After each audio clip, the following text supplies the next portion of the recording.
of this very one, the man with the golden gun.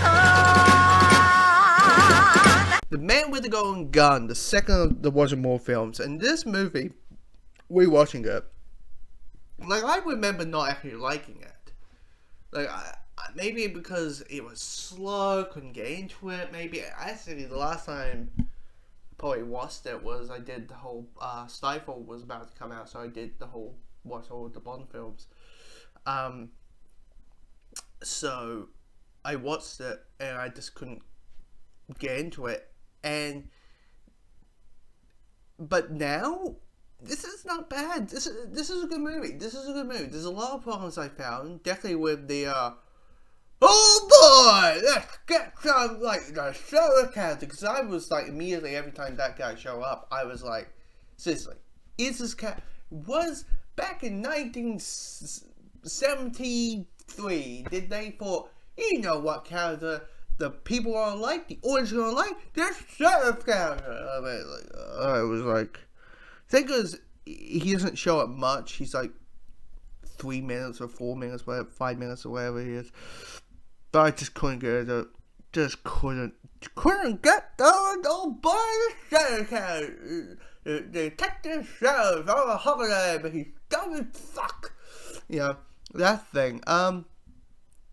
And, you know, the Bond girls underwritten, Moon Knight, who's a very popular Marvel character, very underrated. Hopefully we get a Moon Knight. No, sorry. The Bond girl. She's stupid as hell. She's stupid. Moon Knight is just a stupid character who's just a Daniel Swiss who's jealous that Bond isn't sleeping with her. She's sleeping with everyone else. And watching the movie, no wonder you finally get your wish at the end of the movie. Like, she's dumb. She's actually dumb. I mean, really, she's a Daniel Swiss. She just did the whole. She does the press the button with her, you know, with her butt. You know, actually sits on the button. Every time she does something, I slam my hand against my head and like, how are you part of the MI6? How? Like, no wonder Bond, Moon Knight would drive me out off the wall. Anyway.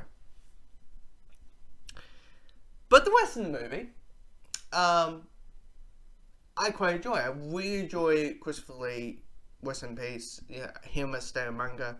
Yeah, him being like, clearly they went the whole let him be Bond's equal. Let him be Bond's like repertoire and all kind of stuff. Like, yeah, and that and it works. I mean, anytime them two, you know, Christopher Lee and Roger Moore are on screen together is really well done at the wrestling mats, and definitely when they are pairing each other's jobs, and James are like, you're full of it, we are nothing alike. It's one of those, like, the villain's like, we're quite the same, you and I, and then the hero's like, no, we're not, this is the reasons why, you know.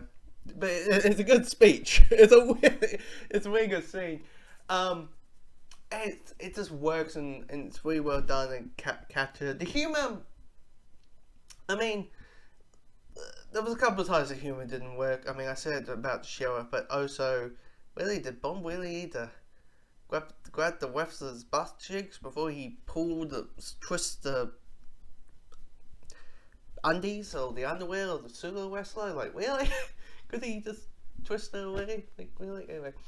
But the one thing that really surprised me is, like, when we think of the Roger Moore Bond, understand me so, we think of the quips, you know, we think of, like, Moonraker, you know, like, we think of the comedy Bond. This one, he's quite cold-hearted, like, the cold-hearted killer kind of sense of it. He's the Sega hole, you know, he's pointing a shotgun at a guy's crotch. He's doing this, he's doing that. He's breaking a girl's, threatening to break a girl's arm and all that kind of stuff. You're like, holy crap, this Bond is just ruthless, and he's just ruthless. But yeah, I just apply because it's one of those things where like you remember not liking it and then you rewatch it, you're like, oh, this is not bad. So thumbs up.